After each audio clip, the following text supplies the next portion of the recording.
terrorisme, de la pauvreté, du racisme et de la discrimination qui briment déjà la liberté des femmes et par ce fait même, dans bien des cas, rend l'équité encore plus difficile à atteindre, l'avenir d'un enfant.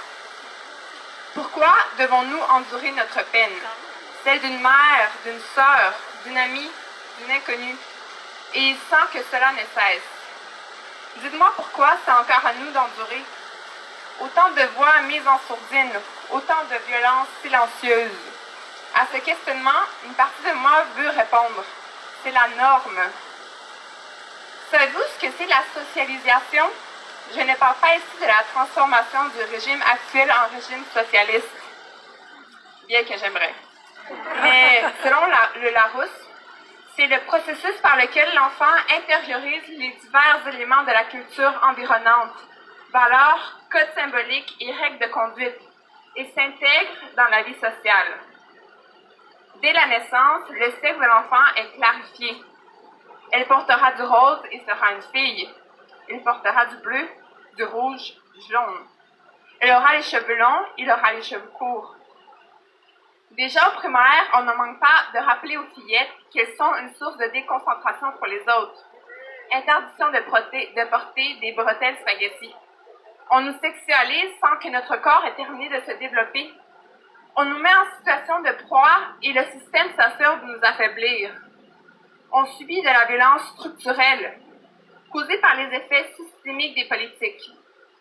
Au Canada, avec la loi sur les Indiens, au Québec récemment avec la loi 21, infantilisant la femme en lui indiquant ce qui serait bon pour elle et lui bloquant l'accès à un salaire qui était désiré, un emploi pour lequel elle est qualifiée. Cette violence structurelle ne fait que permettre à la ghettoisation d'apparaître au sein de communautés subissant déjà de la discrimination ou fuyant déjà la misère de leur pays d'origine. Ici, en 2020, l'équité salariale n'est toujours pas atteinte.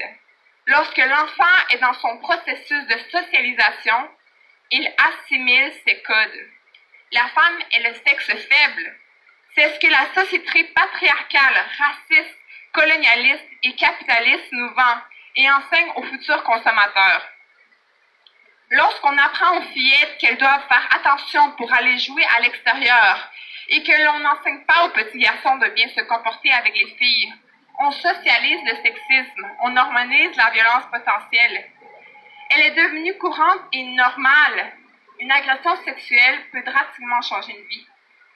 L'Institut national de santé publique indique que près de 16% de la population québécoise aurait vécu un incident d'agression sexuelle avec contact avant l'âge de 18 ans.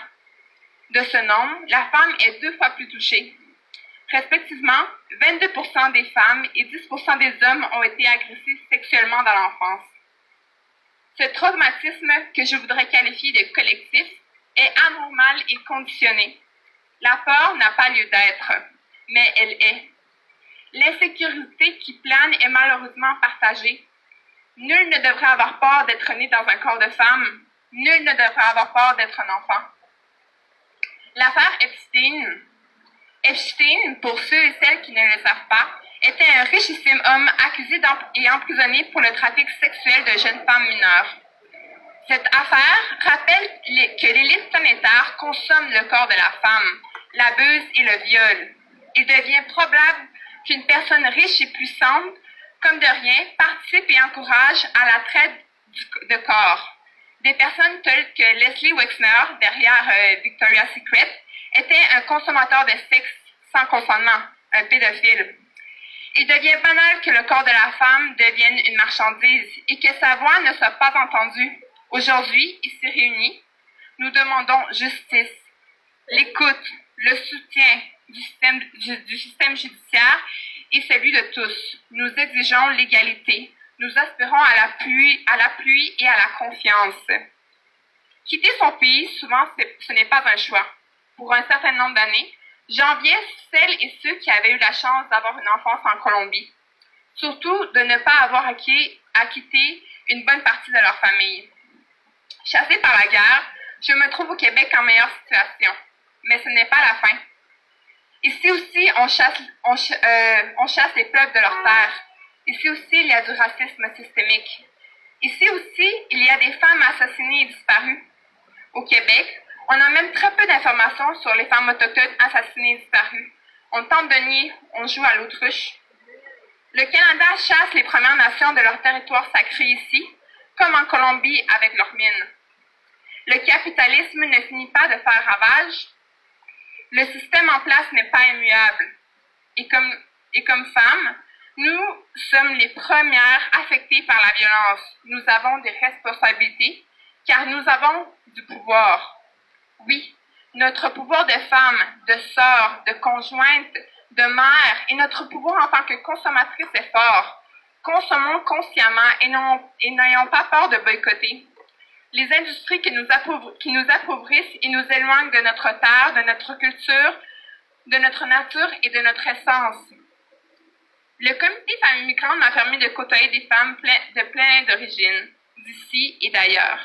Il me permet de prendre ma place et aujourd'hui, ne pas avoir peur, car la peur n'a pas lieu d'être. Je vais marcher droite et sans peur pour moi et mes pères. Merci.